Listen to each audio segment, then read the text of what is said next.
Good morning. I'm Father Alexander, the parish priest of St. Peter's Hove.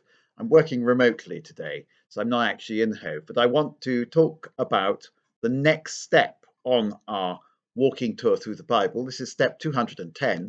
We're going to be considering the Book of Ecclesiastes, and we're going to be looking at the first chapter. Now, what is the Book of Ecclesiastes about?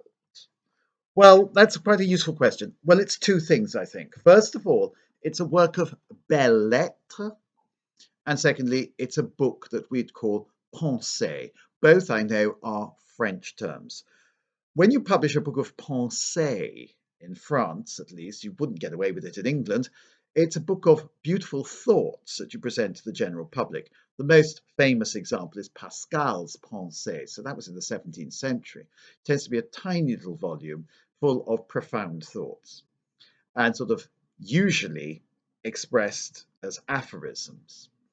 Belles lettres, we English are a little bit more familiar with this. The belles lettres are literally beautiful letters. It's a book that you produce which is to be read and savoured primarily for its style rather than its content.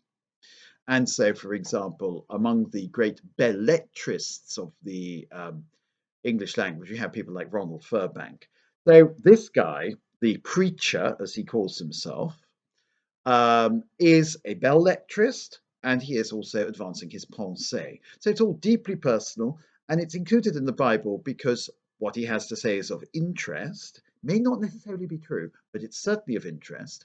And it's also included in the Bible because what he has to say is beautiful, though it may not be true. Or rather, it may be true for him, but it's certainly not true for the rest of us. In other words, it reflects what he's going through right now, his truth, as somebody might put it, but it's not the truth. So it's a rather odd book because in virtually everything it goes against Christian doctrine, as we'll see. Now, let's look at the first chapter. We have the title, The Composition of Koheleth, son of David, king in Jerusalem. The composition of the preacher, the son of David, king of Jerusalem. So somebody posing as King Solomon. So King Solomon is the preacher, the speaker. And he starts off by saying, here the Jerusalem Bible rather lets us down. Sheer futility, Koheleth says. Sheer futility, everything is futile. That really does sound like a sort of announcement you'd hear in a railway station, doesn't it? But in fact, the usual translation is vanity of vanities, the preacher says. All is vanity. Vanity is a wonderful word. Vanity literally means emptiness.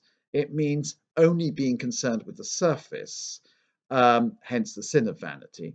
It also means that it's the disappointment you find in experience. It looks lovely, it's beautifully packaged, but inside the box is empty. Vanity of vanities, the preacher says. All is vanity. I remember once as a teenager being at Holy Mass in a very beautiful church. It was the cathedral in Imdina, Malta, a very beautiful church, if you get a chance to see it. And the reader got up to read, and this was what he read. And it echoed around that wonderful church, that extraordinary beauty, and it made me realize that beauty is but a passing thing. And that is what he's saying. Vanity of vanities, all is vanity, nothing lasts, everything is transient. What profit can we show for all our toil, toiling under the sun? A generation goes, a generation comes, yet the earth stands firm forever. In other words, we're here working away, but one day we won't be here, and, well, it won't really make much difference. Very few people will miss us.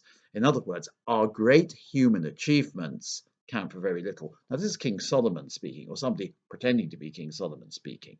In other words, the glory of Solomon is something that passes away, something that doesn't last. The sun rises, the sun sets, then to its place it speeds, and there it rises. Southward goes the wind, and so on. What he enunciates here is what's called the myth of the eternal return. Life is cyclical. What was will be again. What has been done will be done again. There is nothing new under the sun. Now, we value ourselves as individuals, and we value our experience as being significant. We see ourselves as centers of meaning and truth. This present moment is incredibly important. Something is happening in this present moment. It's never going to happen again. This present moment is a moment of grace. If you're a Christian, that's what you believe. But not Koheleth, not the preacher. No, it's all going to happen again and again and again and again. It's a cycle. It goes round and round. In fact, he's saying, do you think you're unique? You're not. Do you think you're important? You're not. Don't you realize that what this is just going to happen again and again? This is not a unique moment. There are no unique moments. It's all the same. It's all homogenous. Do you think you're the first person to have felt this? Do you think you're the first person to have felt this terrible tragedy? No, it's going to come back again and again and again. Do you think you're the first person to have felt happy? No, other people will feel happy, and so on. In other words, you are just a speck. There's nothing unique or special about you.